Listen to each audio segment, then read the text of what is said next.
Welcome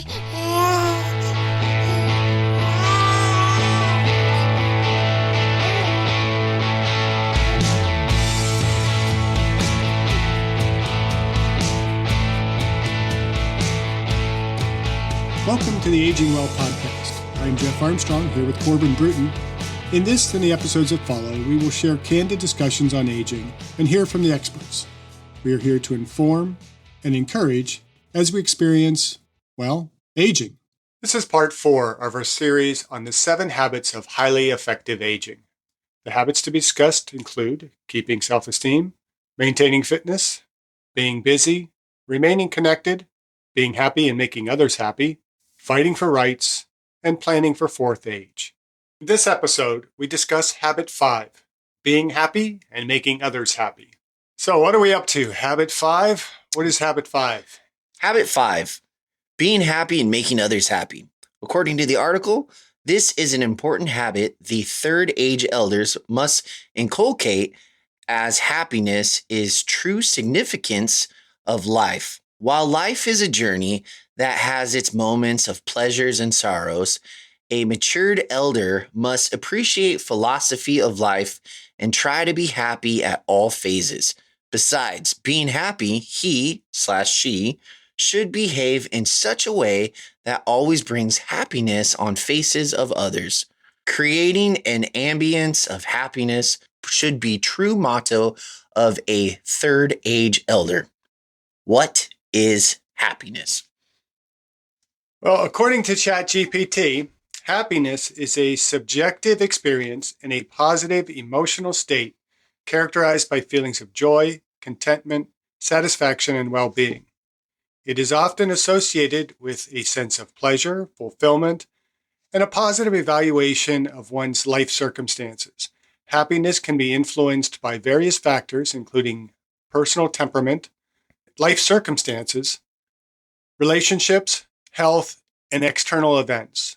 It is important to note that happiness is not a constant state, but rather a fluctuating emotional experience that can vary from moment to moment or over longer periods of time. Different people may have different definitions of happiness, and different factors can contribute to their overall sense of well-being. So that's kind of what ChatGPT says of happiness. And I think it's a pretty good definition. Looks like ChatGPT also suggests that it can be categorized into 2 types, hedonic happiness and eudaimonic happiness. Hedonic happiness is a type of happiness that is associated with the pursuit of pleasure, enjoyment, and the absence of pain or discomfort. It focuses on maximizing positive emotions and minimizing negative emotions. It can involve seeking immediate gratification and engaging in activities that brings pleasure and satisfaction. Eudaimonic happiness is derived from a sense of purpose, meaning, and self-realization. It involves living in alignment with one's value, pursuing personal growth, and engaging in activities that provide a sense of fulfillment and contribute to the greater good. It goes beyond immediate pleasure and seeks a deeper sense of well-being and flourishing. Let's dive into these a little deeper and discuss how they affect how we can age well. Sounds good. And for our long-term listeners, they might want to refer back to episode 13, which was titled The Hedonic Treadmill, our Happiness Set Point. And as some might recall, the hedonic treadmill is also known as hedonic adaptation. It is a psychological phenomenon that suggests that people's subjective well-being or happiness levels tend to return to a relatively stable baseline level. So kind of a set point, despite experiencing positive or negative life experiences or changes. This suggests that humans tend to return to a relatively stable level of happiness or subjective well-being despite changes in their circumstances or external conditions. So kind of looking at what ChatGPT points out about the 2 types of happiness, I think as we discuss in the podcast, are generally really both of those kind of blend together when we look at aging well. Yeah, so would that be when you're saying that humans go back to their regular level of happiness? Is that saying that no matter how chaotic the world can be or how many curveballs things get thrown, we all go through those low times, but eventually we're going to go back up to our base level of happiness? Is Yeah, that and the correct? same with the high points too. So if you are generally a Debbie Downer, Mm-hmm. you are going to return to that low kind of blah, kind of negative kind of attitude even after happy things happen. And you have other people who are just stuff can happen, as as Forrest Gump said, it happens. They they don't let it get it down. They generally return to a pretty high level. I had a colleague, Charlie, who I worked with at Eastern Michigan University, who uh, was always such a positive guy. I mean, I don't know if anything ever brought that guy down. And we would go for runs, and I would be venting frustration or something like that. And he's always like, well, yeah, but maybe they're just going through something, or, this, just like, dude, can't you just let me be negative for 5 minutes here? And it was really hard to be negative around him because his hedonic set point was so much higher. And so I That's think, funny. when we think in terms of the hedonic treadmill, it kind of suggests that external factors have a limited and only temporary impact on our overall happiness. And so how we determine to be happy is going to be really where we have set that treadmill. And I've read some articles where they say, to basically get off the hedonic treadmill.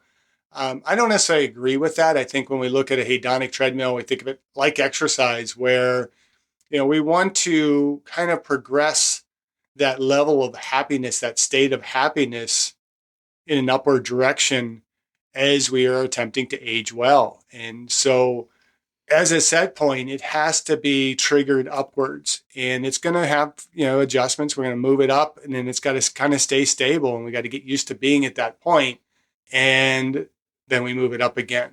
And, same thing can happen when people become negative. Is just stuff starts happening in their life.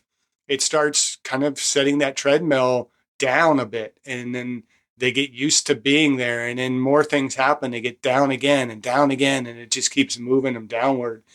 And we have to really consciously take the effort to try and bring that level of happiness upward. Kind of like an emotional homeostasis. Yeah, I guess you could kind of call it that. That's what the hedonic happiness would be, is more of an emotional set point, or just kind of that steadiness. That a lot of times people will pursue happiness, and they can't grasp that their circumstances right now, how they could be happy in those situations. It's always, I'll be happy if I can get a new job, or if I can get a new home, or I can get a new car, and finding a partner will make me happy. And that's not where the source of our happiness really should be. And that's where we kind of jump into that eudaimonic happiness, is where we have a sense of purpose and self-realization, that is what drives our true happiness.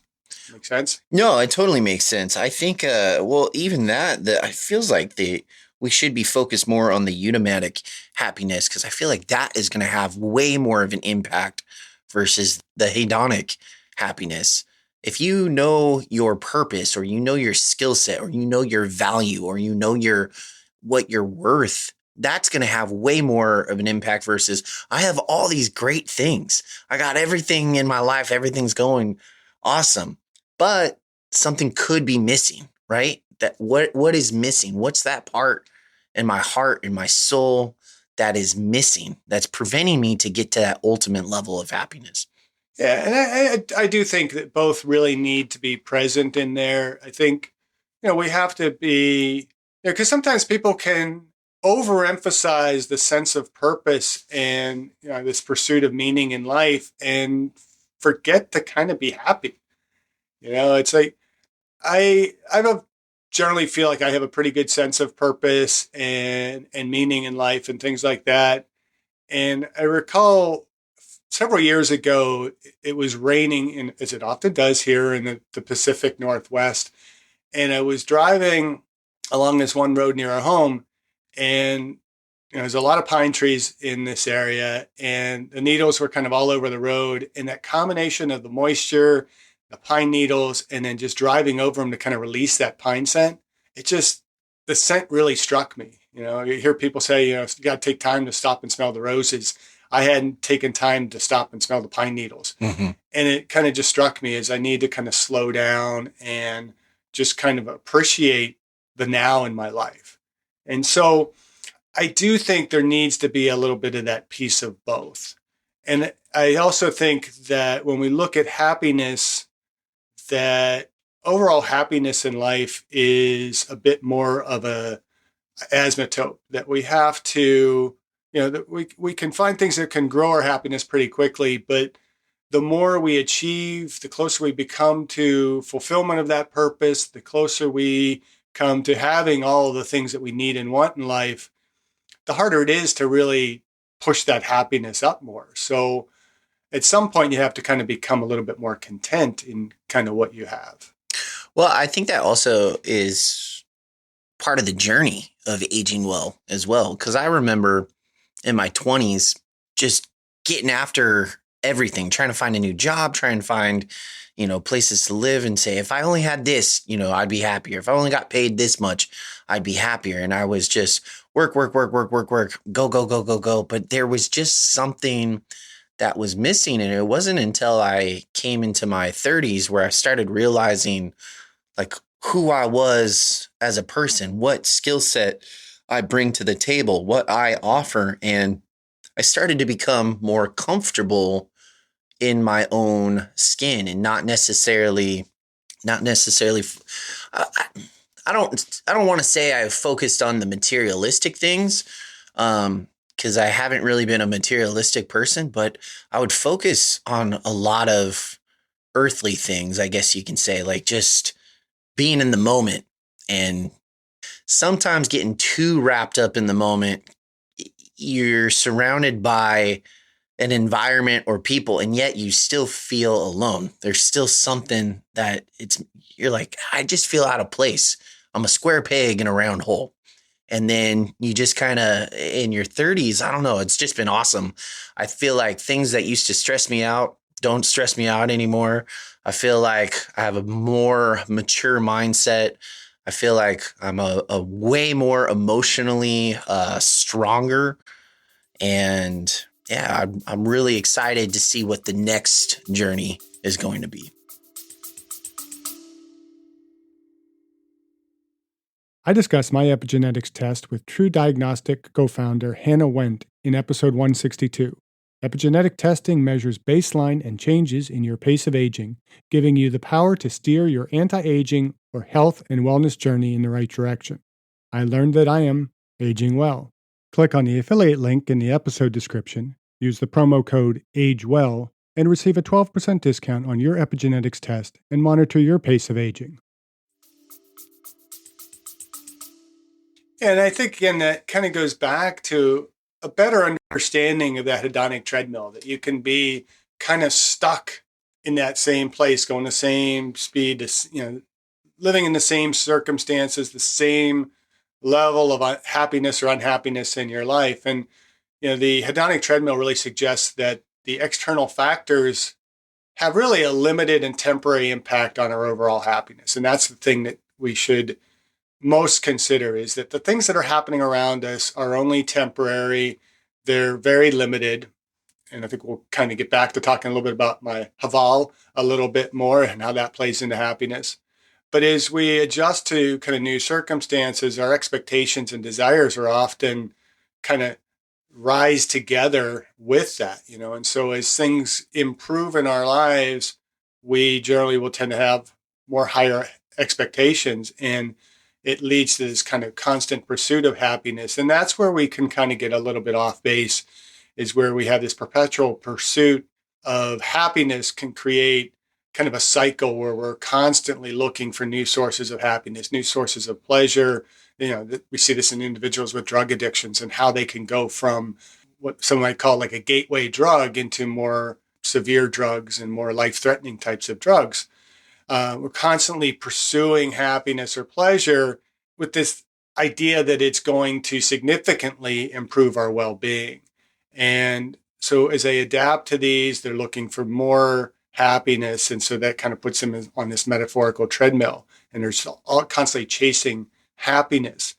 And I think where we need to make the shift from a hedonic treadmill to a eudaimonic type of happiness, or say a eudaimonic treadmill, is that we begin to understand that happiness isn't dependent upon these external factors. It's dependent on our internal factors, and that we focus on cultivating things like gratitude. And again, I'll put my two T's in the gratitude, focusing on practicing acts of mindfulness, nurturing relationships, and engaging in meaningful activities that contribute to a long term well being and life satisfaction. And I think there's some things that we can maybe talk about. What are some of the keys to happiness? Well, going back to what I was saying as far as being in my 20s and just kind of struggling through that, even in my teenage years, it's great now that I'm way more mature to use, as you say, that Haval, like it is what it is, or let it go, or this too will pass, right? Because you're right, everything is temporary. But when the emotions are so high, it doesn't feel like it's temporary. It can get you so entirely worked up where you're like, oh my gosh, although this is emotionally stressful, this is putting a physical stress on me. And I think people have, for lack of a better word, I think it's not recognizing that this soon will pass, or it's not recognizing that this is only temporary.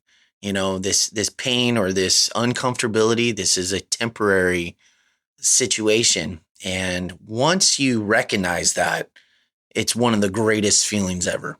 One of my favorite poets was a kid, Matty Stepanek, who unfortunately died several years ago. He had a rare form of muscular dystrophy, but in his short years, he wrote, I think it was like 5 different books he called Heart Songs, a bunch of poems.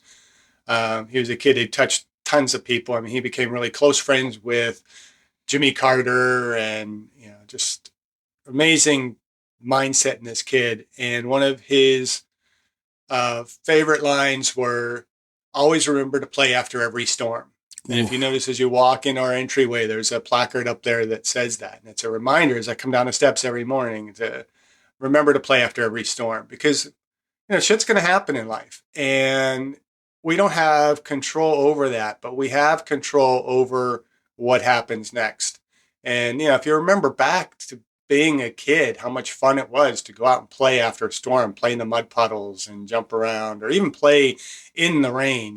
Obviously, you don't want to be playing in the storm when the lightning's coming down and things like that. But to take some level of pleasure in the negatives that happen in our lives, because that is a fulfillment of our purpose. If we go back over the course of our lives and we look at the things that have happened, you know, rather negative things, if we look at, had that not happened, where would we be today? Right. And we'd find that we'll probably be in a very, very different place. And it's hard to accept. And especially I have friends who have gone through just some horrific things. I have a friend who lost 2 children, and I think he grasps it, because I just his attitude, and his wife's attitude, their family's attitude through all of this has just been amazing. And it tells me that there's a greater purpose lying in there. And it's hard to accept that, yeah, losing a child can contribute to the good of the world, but it somehow does. And I think in the end, as the Bible says, all things work together for good. I think that kind of mindset helps us through the storms and helps us to understand how what is happening in this moment affects our purpose. Man, I couldn't even imagine what it'd be like losing. Yeah, I don't Okay. want to That's imagine what that would be like. But kind of sticking up, man, I don't know how it's not the same subject, but just having another mindset that, every situation that we're placed in, you've obviously heard of the ripple effect, right? Where every action we do, it's like taking a stone or taking a little piece of rock and throwing it into a lake. It seems like just a little tiny harmless action, but as that splashes in, it causes a ripple effect, right? Super calm, clear lake, boom, one splash, and those ripples go all the way out to the banks of the lake. And, maybe they'll affect the fish underneath or the crawdads. Maybe it'll scare the ducks out of the way. No matter what we do in life, any type of action, it's like throwing that rock in. It's that ripple effect. We just got to own those actions, and we just got to let the outcome be whatever it is. Would you agree with that as part of aging well? Yeah, I like the metaphor of the butterfly effect a little bit more because to me, the ripple effect, those ripples are temporary. And I would prefer to think that the impact that I have in a moment is going to have a lasting, permanent effect that moves through the universe in ways that I just can't comprehend. And I think when we have that kind of attitude, we can understand a little bit better how the circumstances that we're going through right now might be pretty crappy, but there's an ultimate purpose to them. And I always, when I think of purpose, I think of a capital P in purpose, so that it's much greater than just the word purpose. It's that it's something significant, that we have a place and a purpose in this life that interacts with the purposes and the lives of everybody else that we come either directly in contact with or indirectly in contact with. One thing that you had also mentioned is you mentioned that people that kind of they're seeking for that happiness and that gratitude feeling, that instant gratification, and they dive into gateway drugs, which eventually leads into heavier drugs. And part of that addiction towards those drugs is going to be a dopamine spike.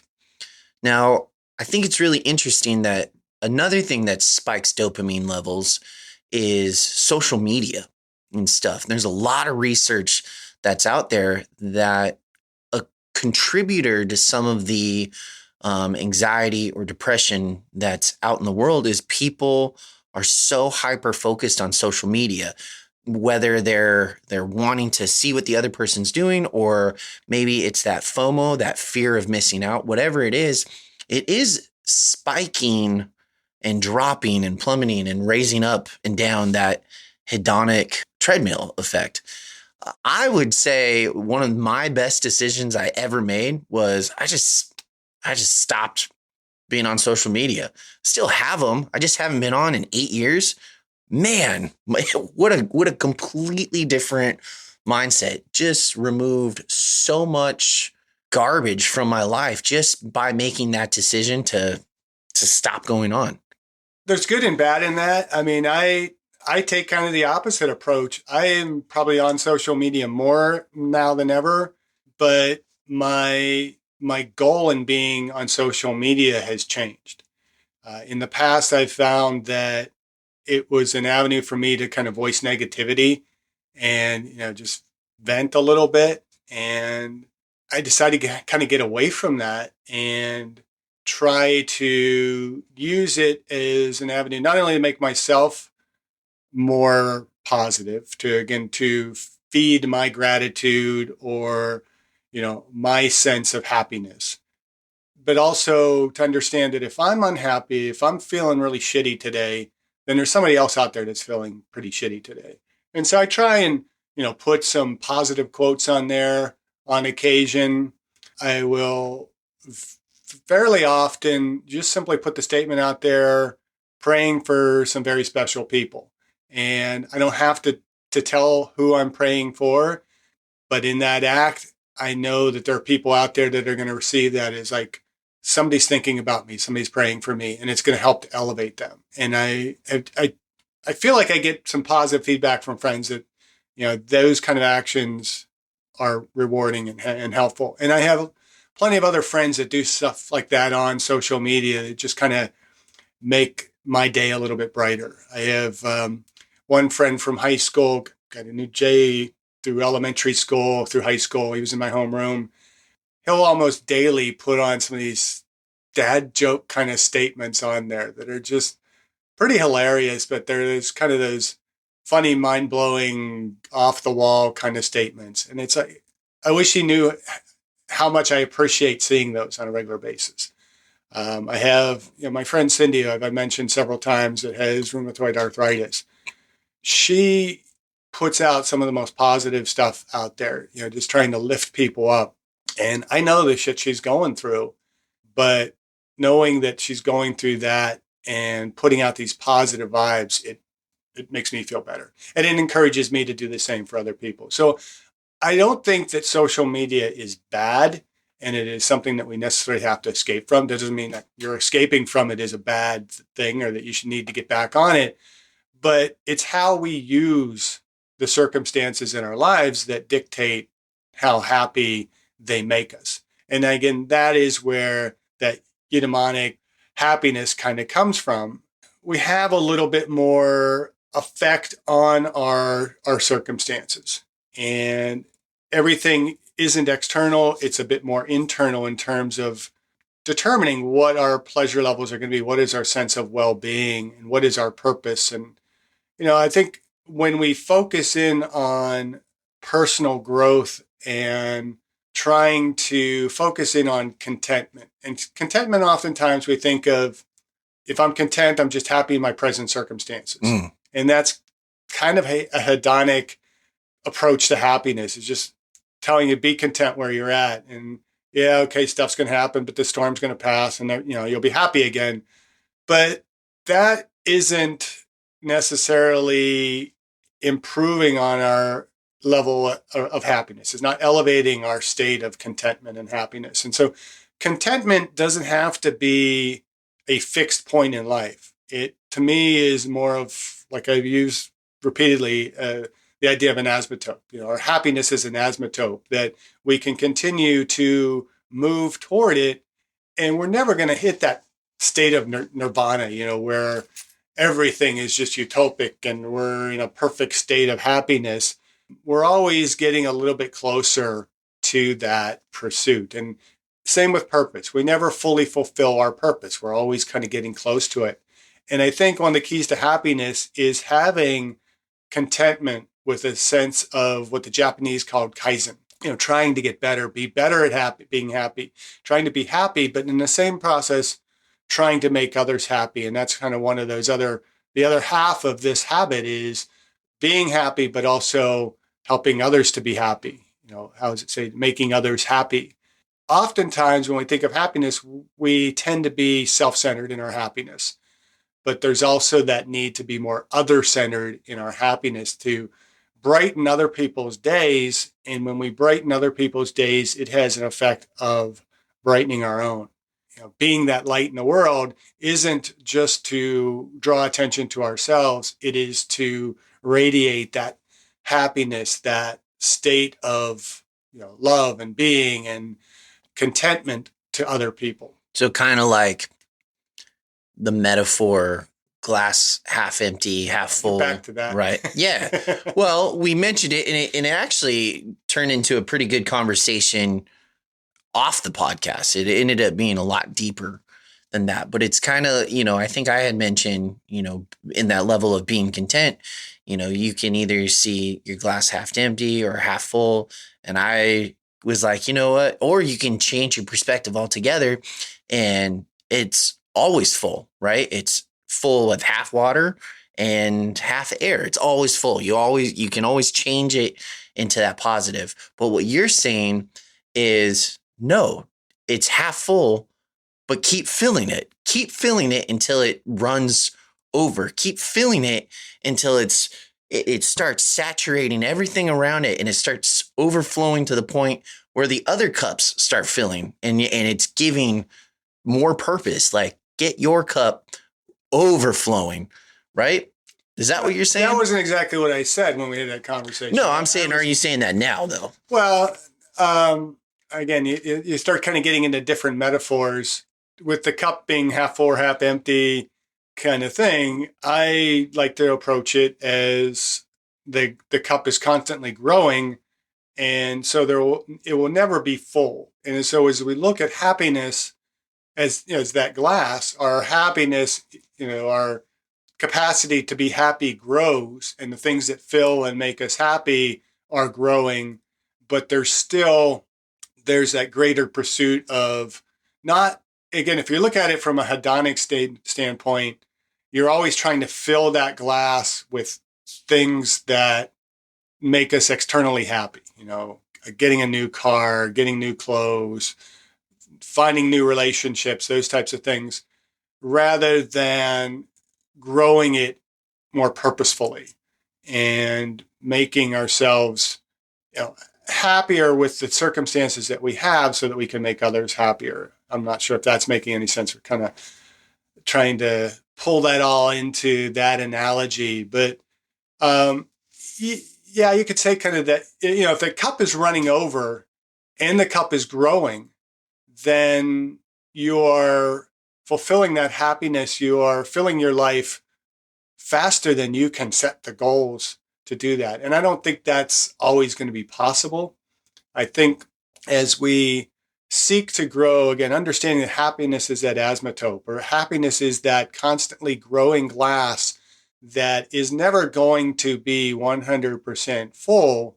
But as we grow the glass, we are considering what is it that we are filling the glass with, what's making us happy, and what are we pursuing after in approach of that happiness. Are we trying to fill it with things, or self-satisfaction, or are we trying to fill it with gratitude and with the capacity to be more other-centered? So here's a controversial question, but I think it's going to be really critical to dive into, especially if we're promoting aging well.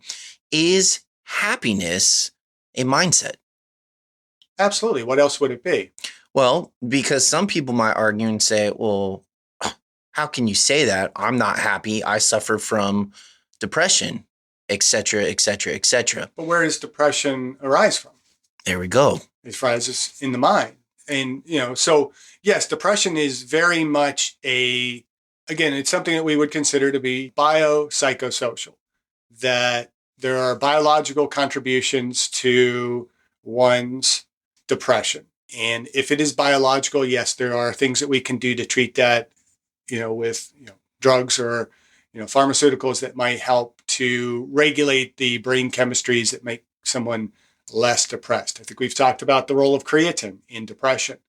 And so, yes, there is a biological component to it, but we don't treat it entirely as biological. I think that's a big mistake in the medical community, is that you're depressed, here, take a pill.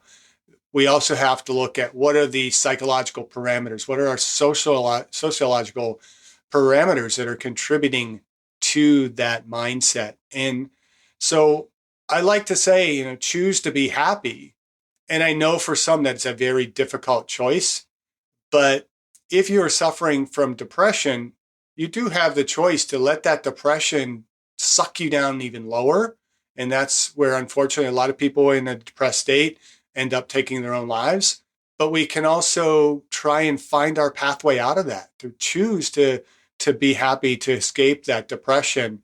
And what do we need to be able to do that? And sometimes it's, again, it's not something that is just so simple. I can sit here and say, choose to be happy when you're depressed, but surrounding yourself with the right people and trying to take on activities that are going to elevate our happiness, exercise, getting outdoors, better diet, as well as, seeking therapy, seeking social support. All those types of things can contribute to moving that person out of depression.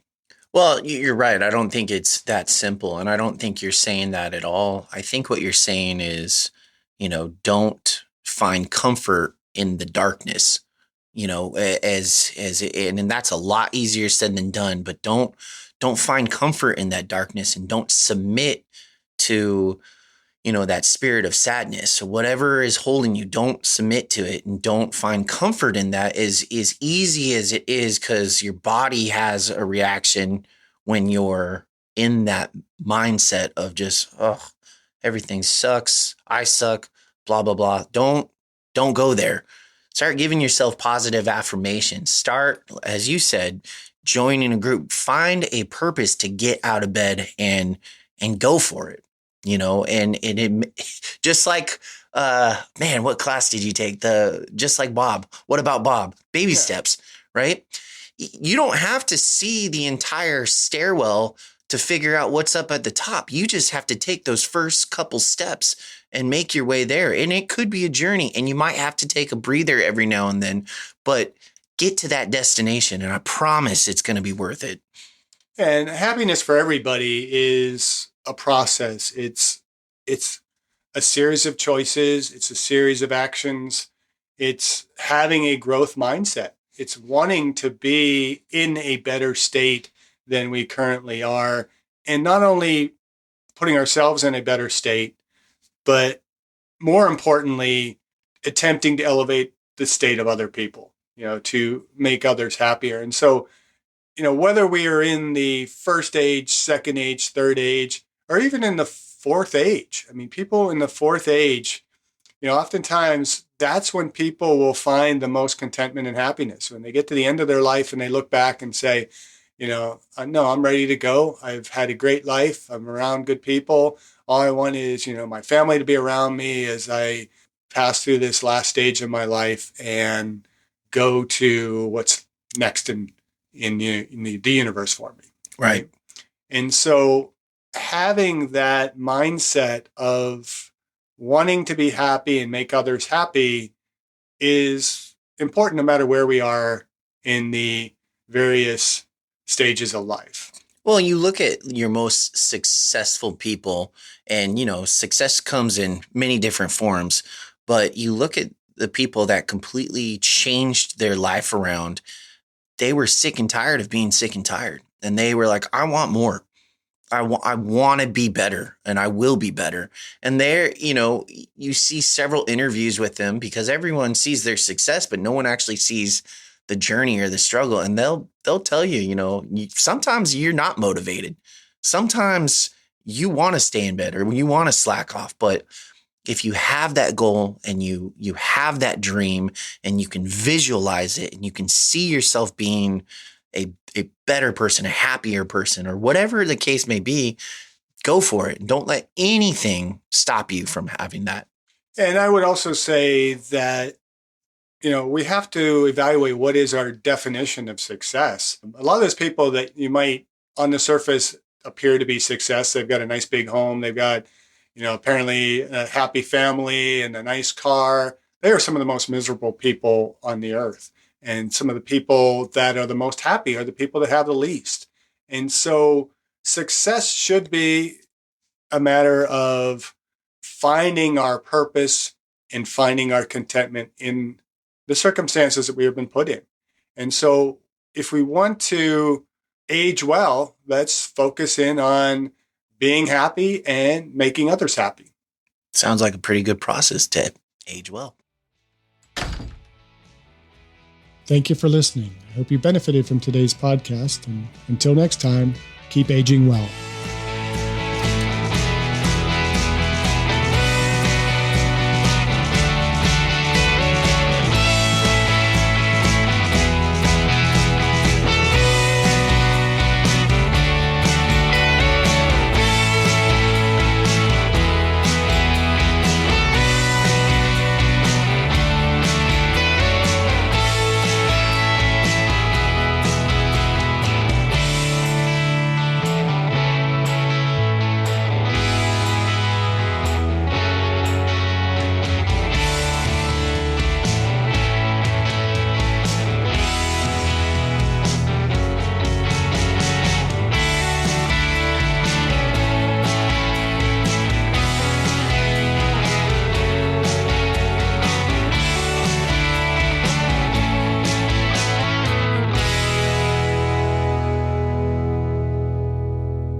If you have topics you would like to have us discuss on the Aging Well podcast, please click on the links in the episode description to send us a text or record your message or comments. We'd love to hear from you and how we can help you age well. If you benefit from the Aging Well podcast and would like to support the content financially, please click on the Support the Show link or support our affiliates and advertisers.